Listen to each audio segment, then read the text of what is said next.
hay pocos datos fiables sobre la vida de Arquímedes.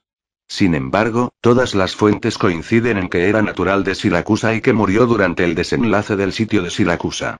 Arquímedes nació c. 287 AC en el puerto marítimo de Siracusa, Sicilia, Italia, ciudad que en aquel tiempo era una colonia de la Magna Grecia. Conociendo la fecha de su muerte, la aproximada fecha de nacimiento está basada en una afirmación del historiador bizantino Juan Setses, que afirmó que Arquímedes vivió hasta la edad de 75 años. Según una hipótesis de lectura basada en un pasaje corrupto de El Contador de Arena, cuyo título en griego es Amun T. Samites, Arquímedes menciona el nombre de su padre, Fidias, un astrónomo.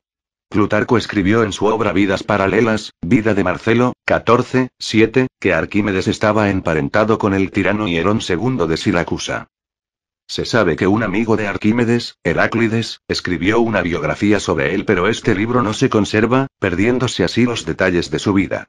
Se sabe que un amigo de Arquímedes, Heráclides, escribió una biografía sobre él, pero este libro no se conserva, perdiéndose así los detalles de su vida. Se desconoce, por ejemplo, si alguna vez se casó o tuvo hijos. Entre los pocos datos ciertos sobre su vida, Diodoro Sículo nos aporta uno, según el cual es posible que Arquímedes, durante su juventud, estudiase en Alejandría, en Egipto. El hecho de que Arquímedes se refiera en sus obras a científicos cuya actividad se desarrollaba en esa ciudad, abona la hipótesis. De hecho, Arquímedes se refiere a Conón de Samos como su amigo en Sobre la esfera y el cilindro, y dos de sus trabajos, El método de los teoremas mecánicos y El problema del ganado, están dedicados a Eratóstenes de Cirene. Arquímedes murió c. 212 AC durante la Segunda Guerra Púnica, cuando las fuerzas romanas al mando del general Marco Claudio Marcelo capturaron la ciudad de Siracusa después de un asedio de 2 años de duración. Arquímedes se distinguió especialmente durante el sitio de Siracusa, en el que desarrolló armas para la defensa de la ciudad. Polibio, Plutarco, y Tito Livio describen, precisamente, su labor en la defensa de la ciudad como ingeniero, desarrollando piezas de artillería y otros artefactos capaces de mantener a raya al enemigo. Plutarco, en sus relatos, llega a decir que los romanos se encontraban tan nerviosos con los inventos de Arquímedes que la aparición de cualquier viga o polea en las murallas de la ciudad era suficiente como para provocar el pánico entre los sitiadores. Arquímedes fue asesinado al final del asedio por un soldado romano, contraviniendo las órdenes del general romano, Marcelo, de respetar la vida del gran matemático griego. Existen diversas versiones de la muerte de Arquímedes. Plutarco, en su relato, nos da hasta 3 versiones diferentes. De acuerdo con su relato más popular, Arquímedes estaba contemplando un diagrama matemático cuando la ciudad fue tomada.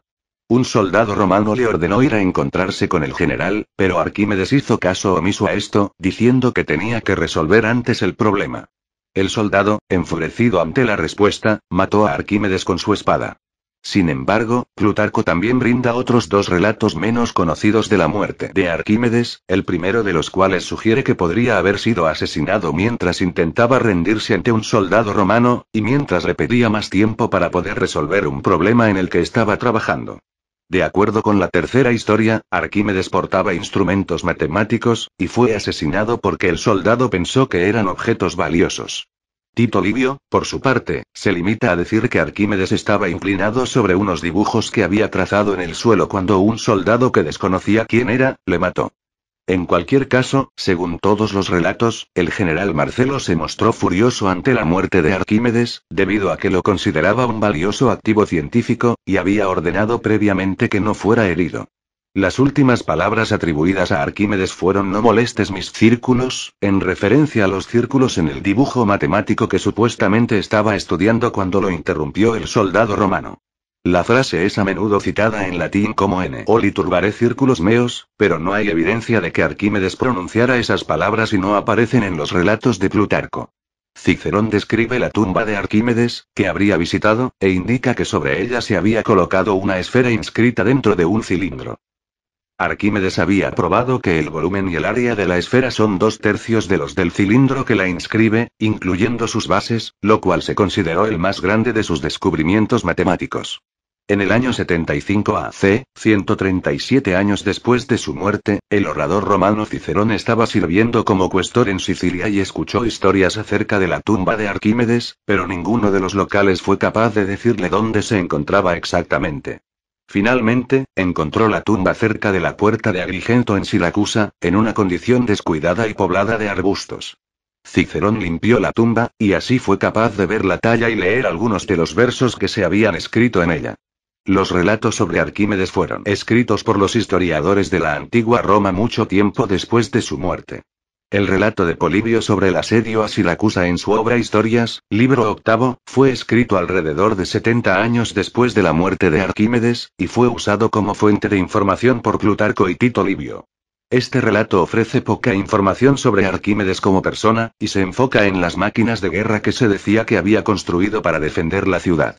Una de las anécdotas más conocidas sobre Arquímedes cuenta cómo inventó un método para determinar el volumen de un objeto con una forma irregular. De acuerdo con Vitruvio, Nerón II ordenó la fabricación de una nueva corona con forma de corona triunfal, y le pidió a Arquímedes determinar si la corona estaba hecha solo de oro o si, por el contrario, un orfebre deshonesto le había agregado plata en su realización. Arquímedes tenía que resolver el problema sin dañar la corona, así que no podía fundirla y convertirla en un cuerpo regular para calcular su masa y volumen, a partir de ahí, su densidad.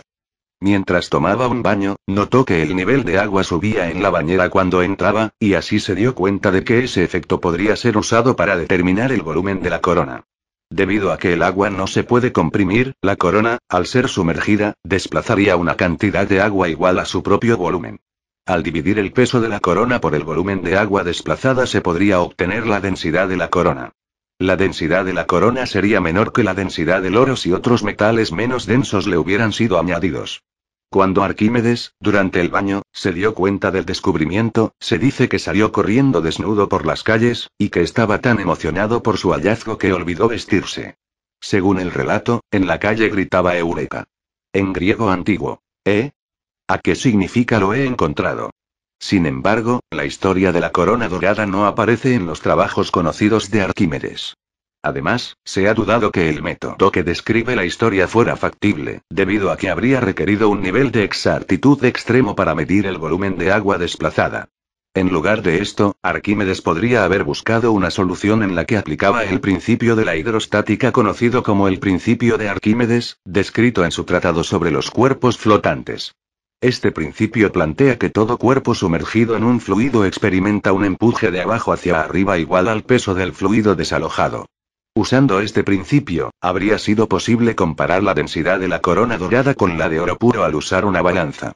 Situando en un lado de la balanza la corona objeto de la investigación y en el otro una muestra de oro puro del mismo peso, se procedería a sumergir la balanza en el agua. Si la corona tuviese menos densidad que el oro, desplazaría más agua debido a su mayor volumen y experimentaría un mayor empuje que la muestra de oro. Esta diferencia de flotabilidad inclinaría la balanza como corresponde. Galileo creía que este método era probablemente el mismo que usó Arquímedes, debido a que, además de ser muy exacto, se basa en demostraciones descubiertas por el propio Arquímedes.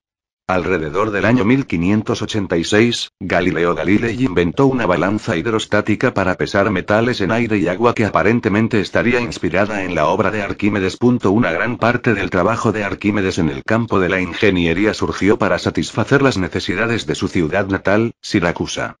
El escritor griego Ateneo de Naucratis cuenta que Nerón II le encargó a Arquímedes el diseño de un enorme barco, el Siracusia, que construyó Arquías de Corinto bajo su supervisión. El barco podía ser usado para viajes lujosos, cargar suministros y como barco de guerra. Finalmente su nombre fue cambiado por el de Alejandría, cuando fue enviado como regalo, junto a un cargamento de grano, al rey Ptolomeo III de Egipto. Se dice que el Siracusia fue el barco más grande de la antigüedad clásica. Según Ateneo, era capaz de cargar 600 personas e incluía entre sus instalaciones jardines decorativos, un gimnasio y un templo dedicado a la diosa Afrodita. Debido a que un barco de esta envergadura dejaría pasar grandes cantidades de agua a través del casco, el tornillo de Arquímedes supuestamente fue inventado a fin de extraer el agua de la sentina. La máquina de Arquímedes era un mecanismo con una hoja con forma de tornillo dentro de un cilindro. Se hacía girar a mano, y también podía utilizarse para transferir agua desde masas de aguas bajas a canales de irrigación. De hecho, el tornillo de Arquímedes sigue usándose hoy en día para bombear líquidos y sólidos semifluidos, como carbón, hielo y cereales. El tornillo de Arquímedes, tal como lo describió Marco Vitruvio en los tiempos de Roma, puede haber sido una mejora del tornillo de bombeo que fue usado para irrigar los jardines colgantes de Babilonia.